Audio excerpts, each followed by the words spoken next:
Salam dostlar, xoş gördük hamınızı. Çox yerlərdə çıxış eləmişəm, amma bugün yenə də həyəcanlandım, Rövşən müəllimə də dedim. Yəqin ki, bu tədbirin ehtişamına görədir. Çox gözəl tədbirdir. Çox sağ olsun dostlar. Bu tədbiri xeyli zəhmət çəkərək ərsəyə gətiriblər. Söhbət çoxdur, vaxt da azdır. Mən hamıdan üzr istəyirəm. Protokola görə pencəyin düyməsini bağlamalıyam. Amma bunu bağlaya bilmirəm mən. Biraz çətinlik çəkirəm. Ona görə açıq qalıb bunu hörmətsizlik anlamını xahiş edirəm. İdman etmək lazımdır. Yenə bu şəhərdə üz-üzə gəldik. Qırışığım açılır yavaş-yavaş. Yenə bu şəhərdə üz-üzə gəldik. Neyniyək? Ayrıca şəhərimiz yox. Bəlkə də biz xoşbəxt ola bilərdik, bəlkə də xoşbəxt xəbərimiz yox. Aradan nə qədər il keçib görən, tanıya bilmədim, məni bağışla. Mən elə bilirdim, sənsiz ölərəm, mən sənsiz ölmədim, məni bağışla. Sonuncu mısraların dəxli yox idi söhbət. Dostlar, demək, söhbət, birinci sual mənim üçün həmişə bu olub. Bir insan təsəvvür eləyin, bu insan, xahiş edirəm, diqqətlə məni dinləyin, çox xahiş edirəm. Bir insan bir kənddə yaşayıb və yaxud şəhərdə yaşayıb, təhsil almayıb heç vaxt. Və yəni yazıb oxumağı bilir bu qədər. Bundan artığın yox. 2 sinif, 3 sinif gedib və salam. Və yaxud uzaqbaşı orta məktəb bitir. Təhsil adamı deyil, sonra kitab da oxumayıb həyatı boyu. Və biznes qurub, ya təsərrüfat sahibi olub, nə bilim, hektarlarla yer əkib və yaxud gəlib şəhərdə biznes qurub, pul qazanıb və milyonlarla dövriyyəsi var bir adamın və yaxud milyardlarla dövriyyəsi var. İndi bu adamı eləyin cəmiyyət, dövlət. Bir dövlət təsəvvürü. Bu sual məni çox düşündürüb son illər xüsusilə. Bir dövlət təsəvvür eləyin, həmən insan kimi. Ramzi Rövşən deyir, bu dünyada tərəzinin dilini bilən qazanır. Tərəzinin dilini bilir, alış-verişi. Pul qazanır da. Və yaxud əkin əkir, pul qazanır. Və bu dövlət və bu adam inkişaf edir, milyardlar pul qazanır. Burada psixoloqa, sosioloqa, tarixçiyə, filosofa, ilahiyyatçıya, ədəbiyyat adamına, ədibə nə ehtiyac var? Demək, bir sosioloq danışırdı, müasir sosioloqlardan biri, xarici. Deyirdi ki, insanın ehtiyacları 2 cürdür. Bir ehtiyac, insan onu duyur, ehtiyac olmasın. Məsələn, Barak doktor əyləşib burada, Yeni Klinikanın rəhbəri, dəyərli dostumuz. Harası ağrıyır, görün orada yazıb xəstəxana. İnsan bədəni ağrıyır, xəstəxanaya getmək lazımdır. Bunu bilmək üçün kitab oxumağa ehtiyac var. Yox, ibtidai elə anasından da öyrənə bilər də bunu. Getdi, müalicə aldı. Müqəddiməm çox geniş oldu, şey qaldı. Getdi, müalicə aldı. Yaxşı mı? Acmışam, yeməkxanaya gedirəm. Xəstələnmişəm, xəstəxanaya gedirəm. Burada ilahiyyatçı, filosof, ədəbiyyatşünas, psixoloq, sosioloq olmağa ehtiyac var. Bunu hamı bilir də. İndi başqa bir məsələ. Ölkədə boşanmaların sayı, diqqətlə xahiş edirəm məndən, boşanmaların sayı 50%-a çatır bir ölkədə, hansı ölkədə. Boşanan insanlara yaxınlaşırsan, bax məhkəmədə boşandılar çıxırlar, yaxınlaşırsan müsahibə alırsan.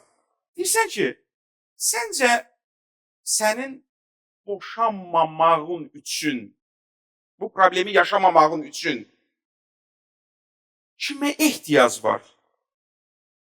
Sizi inandırıram ki, 90%-i Baxdım görə götürdü də. Neyini?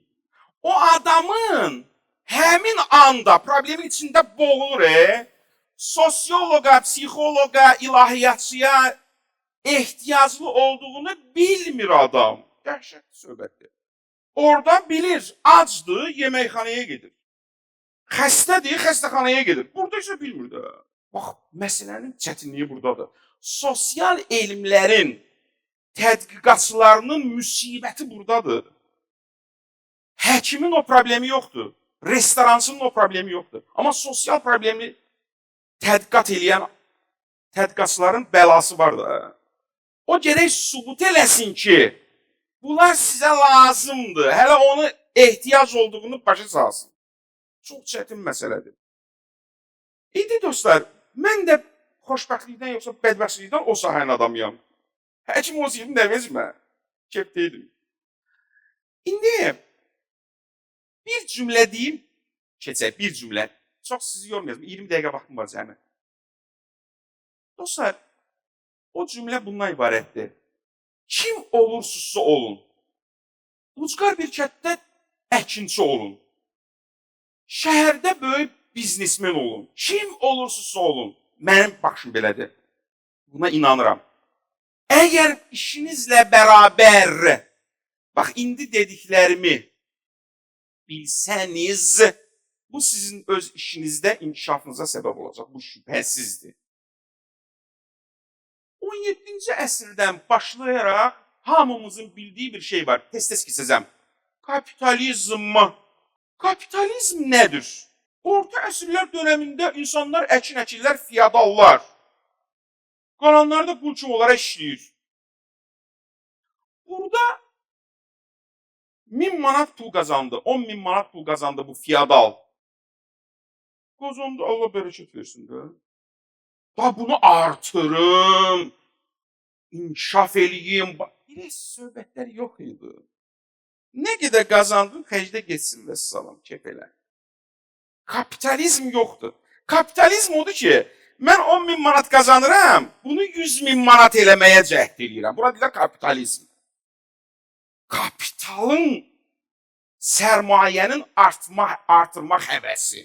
Buna deyirlər kapitalizm. Yaxşı. 17-ci əsrdən sonra başladı. Gəldi 18-ci əsrin axırlarında bir nəfər adam peyda oldu, Adam Smith adında. Adam Smith müəllim gəldi, ticarətin nəzəriyyəsini yazdı. Bunu da keçdik. 19-cu əsrdə bu proses gücləndi və 20-ci əsrin ortalarında artıq bir sıra tədqiqatçılar peyda oldu. 19-cu əsrdən başlamışdı Marksdan. Bunlar dedilər ki, kapitalizm bizi pis yerə aparır. Sual. Kapitalist yəni sərmayədar. Sərmayəni qazanır, milyonu qazanır, bunu eləmək istəyir 100 milyon. Gecə gündüz çalışır. Yaxşı. O adamı puldan, kapitaldan başqa bir şey maraqlandırır. O adama gəlib desən ki, bir müəllimlərdən biri gedir bara, görür bu çapqasında hamı rəqs eləyir, nə bilim, biri, nə bilim, orada məst olub, biri çılpaq olub, falan. Bu da müəllimdir, bu da dəyərlər, falan. Xidmətçilərdən birini çağırır, deyir ki, əzizim, gəl bura, gəlir. Deyir, siz nə yaman faydasız işlərlə məhlul dedim, təhsil alın, dedim, kitab oxuyun, axı, nə deməkdir, biabırçılıq. Bir xidmətçi baxır, deyir ki, əzizim, sən bir özü psixoloqa yoxdur. Nə mənası danışsın, mənim vaxtımı alırsan. Mən işimdəyəm. Həmin kapitalı artıran adam, onun nə vecinə, nə olacaq? İnsanların yarısı intihar eləsin də. Nə olur? Başqa mənim kapitalım artsın. Yaxşı, bəs bu kimi narahat eləyir bu proseslər? Bir neçə filosofu, tədqiqatçını, alimi. O alimlərdən biri tədqiqatçı Erich Frommdur. Frankfurt məktəbi yaranıb 20-ci əsrin əvvəllərində dostlar, bunlar Marksın tərəfdarlarıdır. Marks da bu kapitalizmi tənqid eləyirdi. Deyirdi, yaxşı yerə getmirsiniz. Erich Fromm, Frankfurt məktəbi də onların davamçılarından, Marksın davamçılarından biridir. Bunlar da müasir kapitalizmi tənqid edirlər. Bu Erich Fromm müəllimin 1941-ci ildə yazdığı bir kitab var. Azadlıqdan qaçış. Bu nə deməkdir? Fromm deyir ki, insan tarix boyu, xüsusilə 17-ci əsrdən sonra, kapitalizm dönəmindən sonra azad olmağa can atırdı. Azad. Azadlığı istəmirəm zərrə-zərrə, qram-qram. Qolumdakı zəncirləri qram gərək. Qram. Çəkil, ey qəsbkar, mən bu xalqın gül səsiyəm, istəmirəm siz Allah. Mən ünvanlar təşkəsiyəm, ünvanlar təşkəsiyəm. Bəxtəvər Azadi də buna bənzər deyir ki, göylərin bir rəngini yox, 1000 rəngini sevirəm. Mən güllərin təkini yox, çələngini sevirəm. Bəh. Çox istəyirəm, azad olmaq istəyirəm, azad. Erich Fromm deyir, azadlıq sevdası nə ilə nəticələnir? İnsan oldu azad. Azad. 1941-ci ildə yazıb Azadlıqdan qaçış kitabı. İnsan azad olandan sonra başa düşdü ki, bu çətinmiş bu azadlıq. Mənim neçə ildir can atdığım bu sevgilim nə çətin sevgiliymiş. Bundan yaşamaq olmur. Niyə? Onu başlayıb izah eləmək. İlahi, elə gözəl izah eləyir. Bir çox məsələlərin o psixoloji kökünü verir. İndi kimsə deyə bilər ki, Erich Fromm səhv eləyir. Bakı Dövlət Universitetində 2023-cü il, 2022-ci dekabr idi. Bir tədbir vardı, seminar. Məni də dəvət ediblər. Mənim də mövzum budur. John Dewey'nin təhsil fəlsəfəsi. Sonra da onu paylaşmışıq səhifəmizdə. Üstünə yazmışıq John Dewey təhsil haqqında nə deyir? İndi şərhlər yazılır da bir içində yazılır, John Dewey qələt edir. Necə bu nədən danışacaqsam? İndi bir adam deyə bilər ki, Erich Fromm qələt edir. Bağışla, üzr istəyirəm. Amma Erich Fromm çox dəyərli tədqiqatçıdır, alimdir, filosofdur, psixoloqdur, sosioloqdur, hər şey şünasdır. 20-ci əsr. Deyir ki, insan 20-ci əsrdə azad olandan sonra azadlıqdan qorxmağa başladı. Niyə? Cavab. Lakanik deyəcəm. Əzizim, insan əvvəl azad olmayanda orta əsrlər dönəmində necə idi? Fiyadallar vardı, kilsə vardı, bir də işçilər vardı. İşçilər kimə tabi idi? Fiyadallara, ağalara, bir də kilsəyə. Onlar nə deyirdilərsə bu deyirdi baş üstə. Baş üstə. Özünün kimliyi yox idi. Adam o yerdə ki, özü bir şey yaratmayıb, məsuliyyəti də yoxdur da, rahatdır. Rahatdır. Mən burada məsuliyyətim var, yox, rahatam. Gəlmişəm bura, uşaqlar, dostlar, bütün işləri görüblər. Mənim məsuliyyətim yoxdur ki. İnsan azad olandan sonra gördü ki, ilahi bu məsuliyyət nə ağırdır. İndi başladı reaksiya verməyə. Bu məsuliyyətə, bu azadlığa. Reaksiya verməyə. Qorxdu. Qaçmaq istədi bu azadlıqdan. Gördü ağırdı. Bir misalla bunu izah edeyim, bir misalla. Bir müəssisədə müəssisənin rəhbəri var və işçilər var. 1000 nəfər işçi var. İşçilərdən biri fikirləşir ki, bu müəssisənin rəhbəri keyfdədir, rahatdır, azaddır. Kaş mən də olardım. Amma xəbəri yoxdur ki, müəssisənin rəhbərinin azadlığı varsa, 1000 işçinin məsuliyyəti də onun üzərindədir. Ayın axırı onların pulunu verməlidir. O bunu düşünmür. İndi başladı qaçmağa. Bu qaçanda bir neçə forma aldı. Bunlar çox möhtəşəmdir, ilahi. İnsan nə qədər xoşbəxt olmalıdır ki, otursun bunları düşünsün. Bunları düşünsün. 41-ci ildə kitabı yazıb, mən indi ondan danışıram. Nə qədər insan ümumbəşəri düşünməlidir. Sənin danışığın ümumbəşəri olmalıdır. Bütün əsrlər üçün, bütün dövrlər üçün, ölkələr üçün, cəmiyyətlər üçün. Yoxsa ki, elə danışırsan, biləcərdən də o tərəfə keçmir. Otur bir düşün də. Sənin bu danışığın aktualdır, əzizim, aktual deyil. Otur bir dəfə bir güzgüdə özünə bax da. Üzr istəyirəm. Fikri ağzına nə gəldi danışırsan.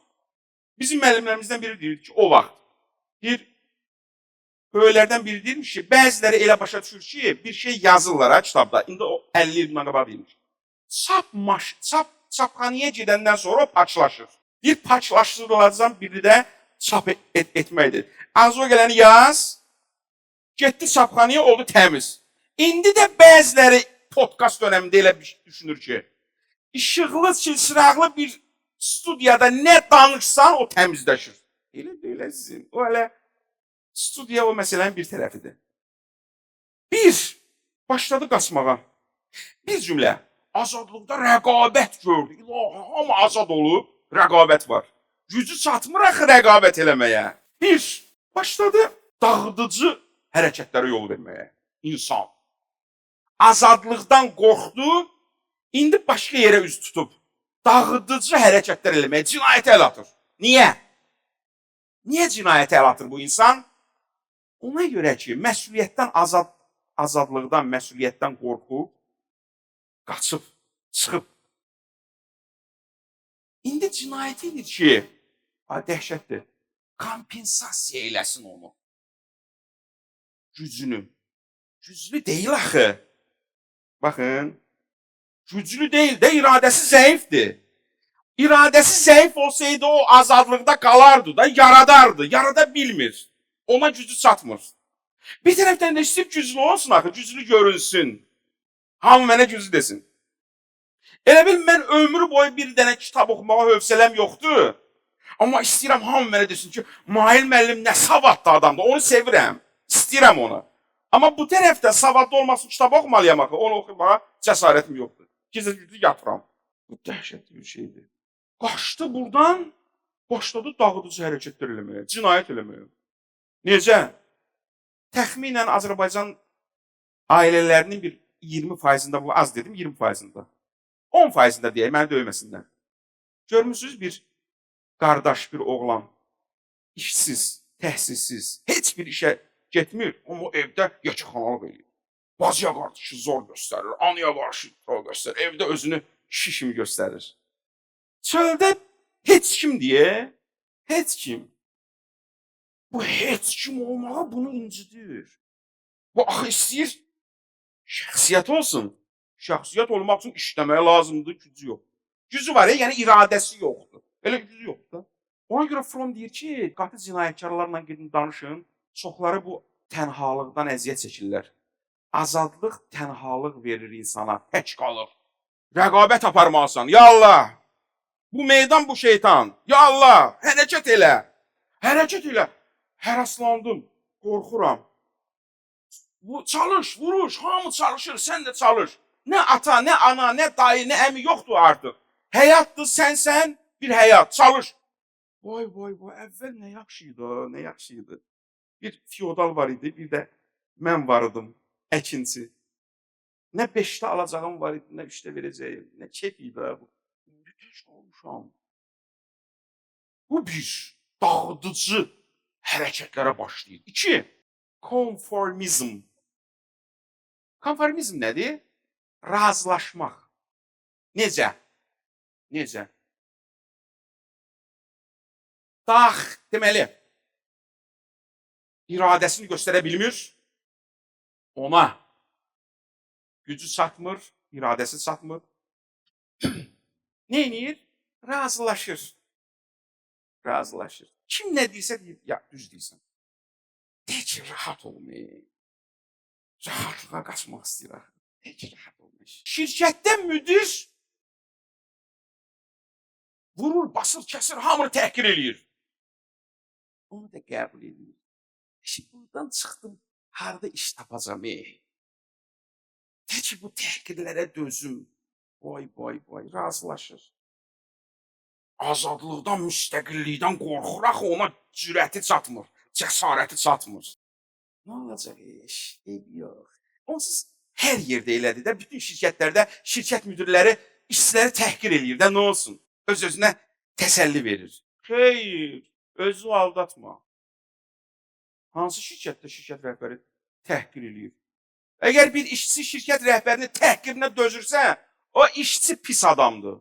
Şirkət rəhbəri pis adamdır, o da pis adamdır ki, ona dözür. Niyə dözürsən?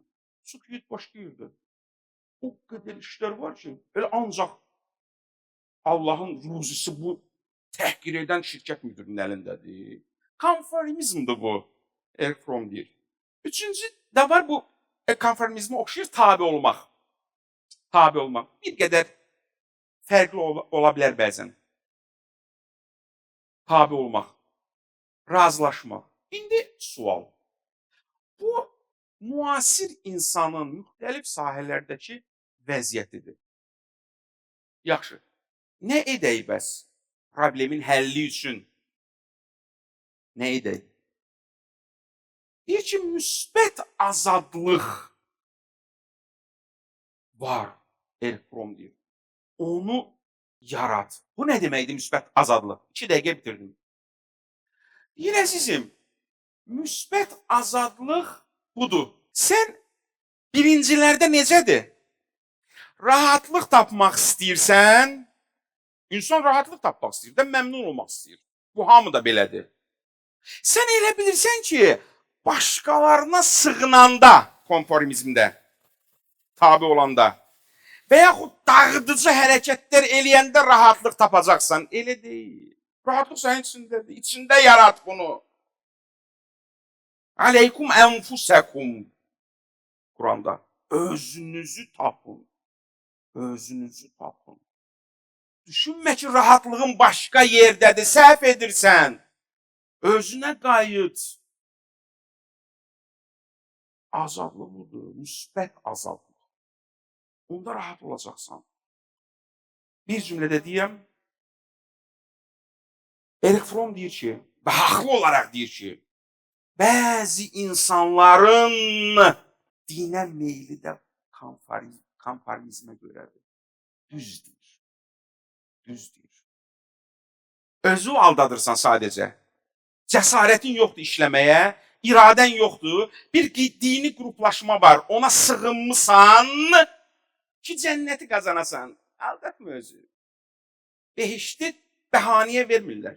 Bahaya verirlər. Baha, işləməlisən. Mən də bu qrupdanam, cənnəti qazanam. Gözdə. Rahatlanıram. Elə şey yoxdur. Bu qrupdanam, aha nə dedirsə odur. Səhərdən akşama kimi çayxanada otururam. Cənnətliyəm mən. Elə şey yox. Aldatma özü. Və yaxud hansısa siyasi qruplaşmalarda da belədir. Özümdə axtar. Doğradım, çapdım özümü.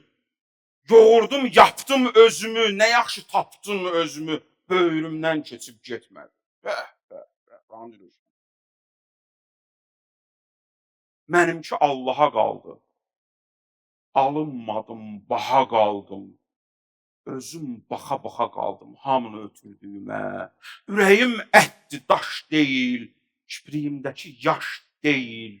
Sevinin, əlim boş deyil, gülməyin gətirdiyimə. Gözüm yuxu yata bilməz.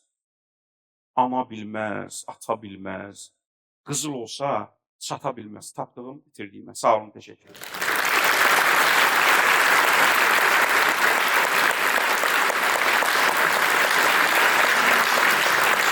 Sağ ol. Yox, əl çalmaq yaxşı ki, xoşuma gəldi, bir dənə də şeir oxuyayım. Oxuyum. Ay. Bayaq şəhidlərimizi andıq. Mən o mövzuya girmək istəmirəm. Bilsəm, kövrəlirəm. Bir cümlə deyim, Allah şəhidlərimizə rəhmət eləsin. Amin. Lap yuxudan duran kimi yoruluram, lahi. Rəşəməm, bahalıdır ha. Şuna atayım. Lap yuxudan duran kimi yoruluram, ilahi. Tüstü kimi, duman kimi lal oluram, ilahi. Yoruluram hər sözdən, hər kəlmədən, lap balamın oxuduğu nərmədən. Bir sözə də daha dil bulamaq istəmirəm. Yalquzağa dönsəm də ulamaq istəmirəm. Dadı qaçıb şeirin, sözün, daha məni dinləndirən sözüm yox. Adamlarla danışmağa həvəsim, Allahla da danışmağa üzüm yox. Ah çəkirəm, gülür ahım. Bu ah mənə inanmır. Deyəsən çoxdur günahım. Allah mənə inanmır. İndi qayıdır tezdən. Məni səndən özgə kim dindirər kim? İlahi özümdən sənəcən lalam.